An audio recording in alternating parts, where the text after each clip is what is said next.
20 years since Elizabeth Smart was kidnapped and then held captive and tortured for 9 months. Elizabeth, if you're out there, we're doing everything we possibly can to help you.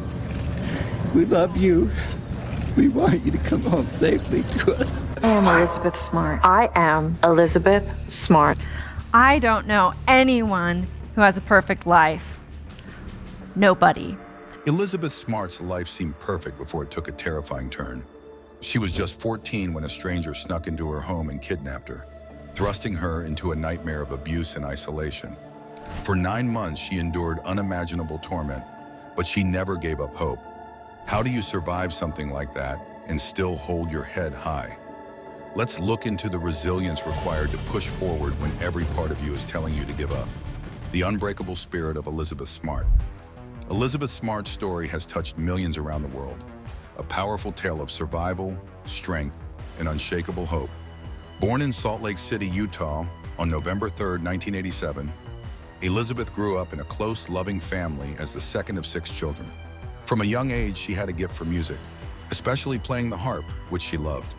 She also had an adventurous side, enjoying activities like hiking and skiing in Utah's beautiful outdoors. Her childhood was filled with warmth and happiness, until one night changed everything, leading her down a path of incredible challenges and triumphs. But what happened that night would test the limits of human endurance, plunging her into a darkness no one could have foreseen. And the truth of her journey would not come to light until one shocking revelation that left the world in disbelief. At just 14 years old, Elizabeth Smart was kidnapped from her home in the early hours of June 5, 2002. A man named Brian David Mitchell broke into her family's house, abducted her at knife point, and took her to a remote location in the mountains near Salt Lake City. There, she endured 9 months of captivity, during which she was subjected to unimaginable abuse and suffering at the hands of Mitchell and his wife, Wanda Barcy. Despite the harrowing conditions, Elizabeth remained strong. She endured the constant fear, manipulation, and threats against her life and her family.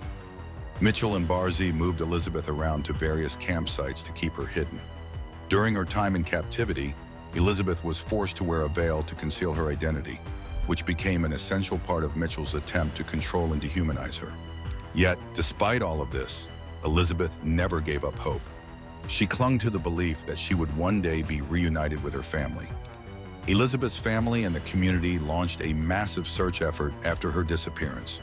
Her abduction made national and international headlines, and for months, people everywhere were praying for her safe return. But it wasn't until March 12, 2003, that Elizabeth was miraculously found. She was walking with Mitchell and Barcy near Salt Lake City when a woman recognized her and immediately contacted the authorities. Elizabeth was rescued and reunited with her family, bringing an end to a nightmare that had lasted nearly a year.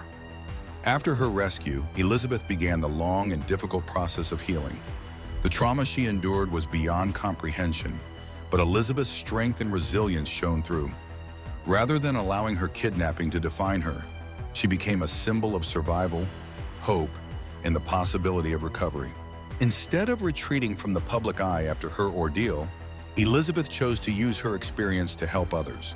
She became an advocate for missing and exploited children and has since dedicated her life to raising awareness about abduction, sexual assault, and human trafficking.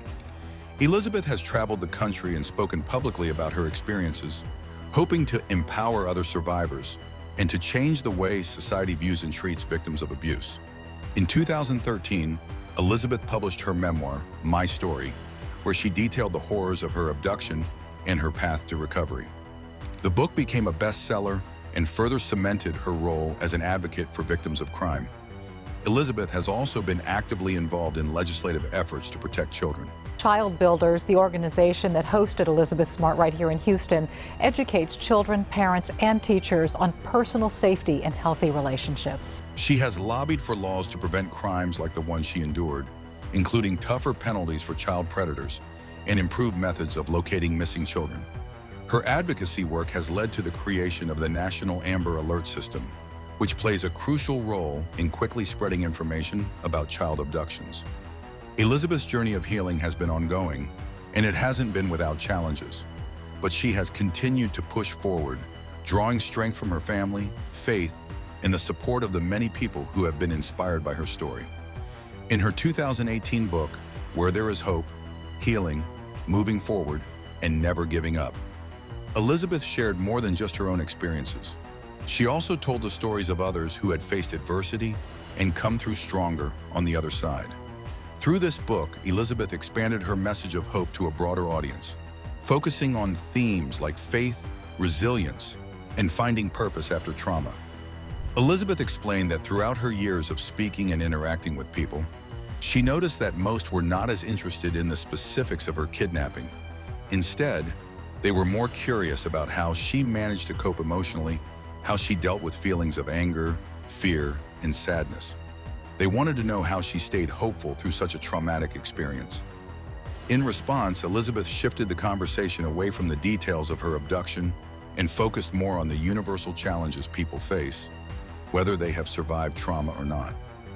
She spoke about faith, forgiveness, and the process of recovery, which resonated with many people.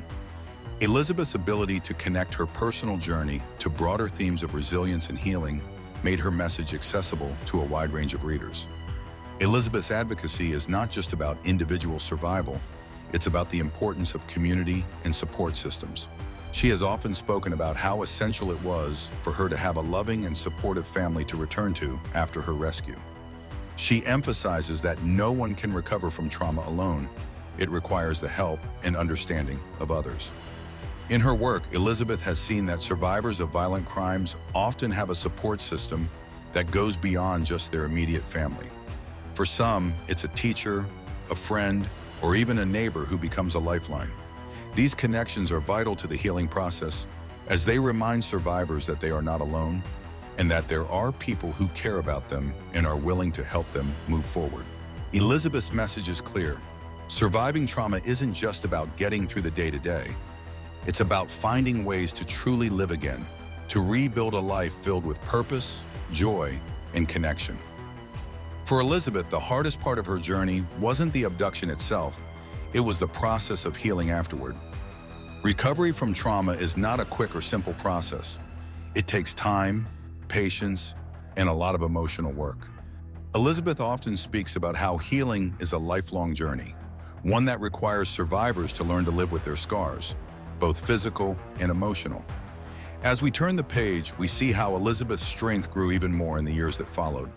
Shifting the narrative on trauma and survival, she has been open about the challenges she has faced, from dealing with the emotional aftermath of her kidnapping to handling the public's curiosity about her experience. Many people, well-meaning though they may be, often ask survivors invasive questions, such as why they didn't try harder to escape. Elizabeth has had to explain that in survival mode, a person's primary focus is just getting through each day, not necessarily planning an escape. Elizabeth Smart's story has contributed to important conversations about how society views survivors of trauma. Through her advocacy, she has helped shift the focus away from victim blaming and toward holding perpetrators accountable. Elizabeth's work has highlighted the importance of understanding the psychological control that abusers often have over their victims, and she has helped bring attention to the long-term impact of trauma. Elizabeth has also worked with law enforcement and the legal system to ensure that survivors are treated with the respect and compassion they deserve. Her efforts have helped to change the way people view and respond to cases of abduction and abuse. Today, Elizabeth Smart continues to advocate for victims of abuse and speaks regularly at conferences and events around the world. She is also a mother, having married Matthew Gilmore in 2012. Together, they have 3 children, and Elizabeth has spoken about how becoming a parent has deepened her understanding of the importance of protecting children from harm. Through her books, her public speaking, and her activism, she has transformed her trauma into a powerful force for good. She is a beacon of hope for survivors everywhere, showing that no matter how dark the journey may seem, there is always a way forward, and there is always hope. Mary Elizabeth Williams is sitting down for an important interview with Elizabeth Smart, who is known as an activist, TV correspondent, and author. Elizabeth was kidnapped from her home when she was 14 years old, but survived and became a symbol of strength and hope. She wrote the best-selling book, My Story, and has recently published a new book called Where There Is Hope, Healing, Moving Forward, and Never Giving Up. In this new book, Elizabeth doesn't just talk about her own experiences. Kind of fought with where I was at right now. I was preventing myself from moving forward. She also shares the stories of other people who have faced tough times and managed to get through them. The book expands on her work as an advocate and offers advice on survival and staying strong in difficult situations. The hardest part is often accepting that healing is a long process, and it doesn't happen overnight. It requires patience, both from the person who has been hurt and from those around them. It's about learning to live with the scars and understanding that they are part of the journey, not the end. When we realize that, we begin to see that the journey itself, while painful, can lead to incredible growth and transformation. Most people have a natural desire to understand the experiences of others, but sometimes their curiosity can seem intrusive and lacking in empathy. They often bombard survivors with questions like why they didn't run or scream. To someone who hasn't faced trauma, these questions might seem logical or harmless. But for those who have endured such horrors, they carry a harsh sting. Many, like the individual in this story, find themselves facing these questions frequently, and they believe it is important to address them. Understanding their own actions during moments of crisis comes from reflection and the support of loved ones who provide strength when their own falters. Not every survivor, however, has the benefit of a strong support system. This makes it all the more critical for those who are able to speak up to do so. The need to explain one's actions isn't limited to survivors of kidnapping or sexual assault. It extends to anyone who has experienced any form of abuse. The inability to escape wasn't due to a lack of will. On the contrary, there was a deep longing for freedom. Yet when caught in survival mode, all of one's strength is focused solely on enduring one more day. The idea of escaping a captor or breaking free from control seemed an unattainable dream. These abusers entered what should have been safe spaces and shattered the peace within them. They appeared unstoppable, wielding threats as weapons, promising not only harm to the individual, but also to their loved ones if they disobeyed. The constant intimidation, combined with the apparent absence of help, made the abusers seem invincible in the eyes of those they controlled. To the outside world, it may have looked as though these survivors hadn't tried hard enough. Yet the reality was far more complex, rooted in the psychological dominance that abusers hold. Gradually, though, this narrative is beginning to shift, with more attention now being directed toward the actions of the perpetrators rather than the perceived inaction of the victims. As public awareness has grown, especially in the wake of high-profile cases, there has been a slow but noticeable change in how survivors are seen and treated. The conversation is beginning to move away from questioning why survivors didn't do more to escape and toward examining the power and control held by the abusers. This shift in focus marks the beginning of a larger societal change in how these traumatic experiences are understood. In a world where past choices often haunt people, the story of a survivor who once worked as a stripper shows the unfair judgments she faces. Many people question her experiences. Acting like her past somehow makes her story less true. This deeply upsets her because she believes strongly that anyone who has gone through trauma should be able to tell their story without others looking down on them because of their job or how they appear.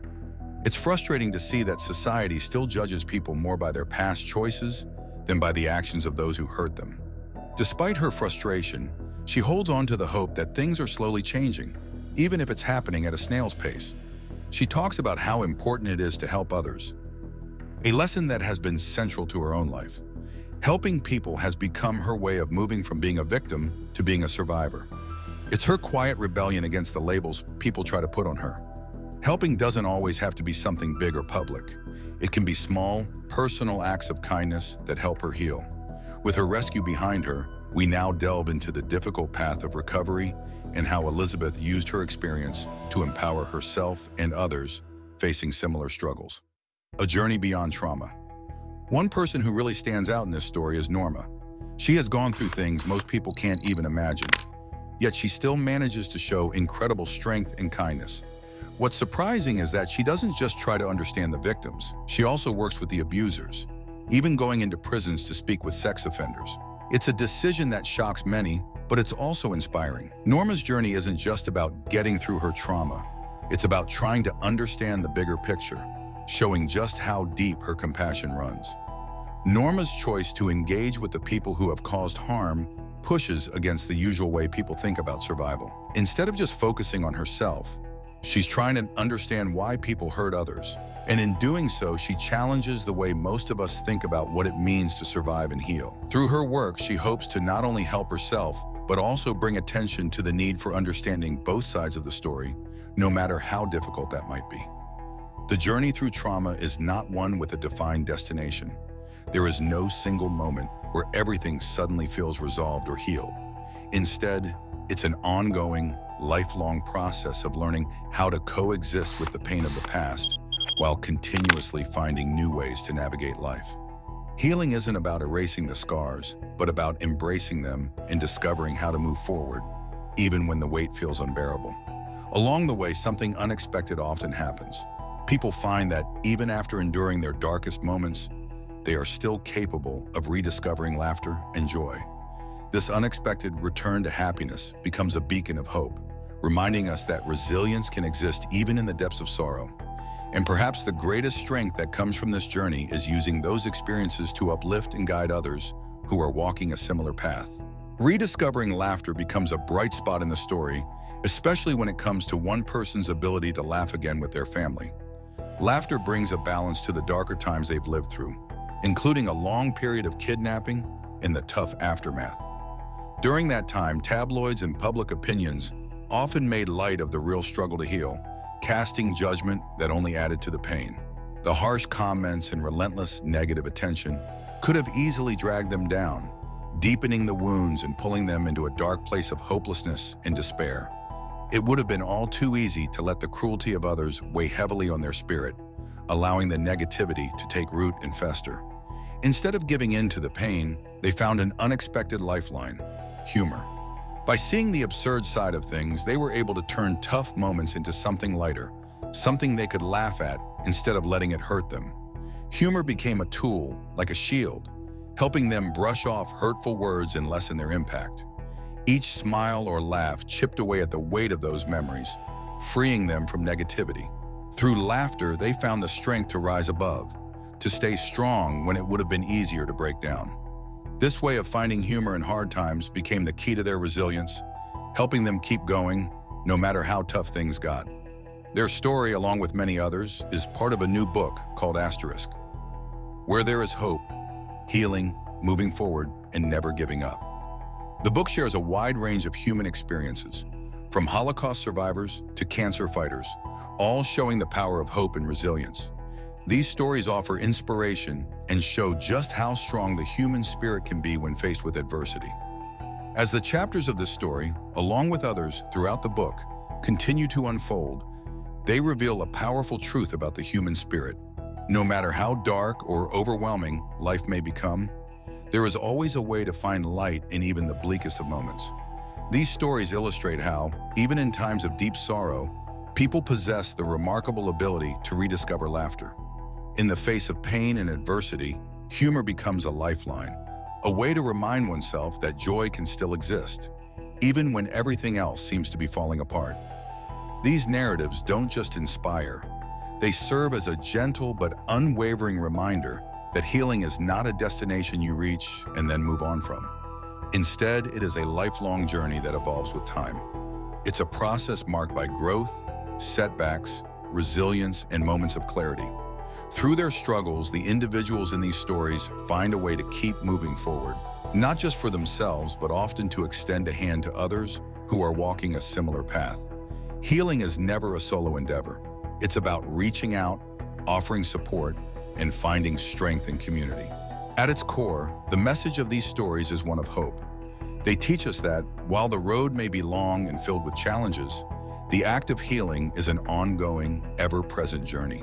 It's about continuing to grow, to learn, and to push forward, even when the weight of life feels too heavy to bear. Above all, these stories remind us to never give up, to believe that no matter how difficult things may seem, there is always a way forward, a way to find light in the darkness. Do you think our legal and social systems adequately support survivors in their journey to heal? Please share your thoughts and don't forget to like and subscribe for more.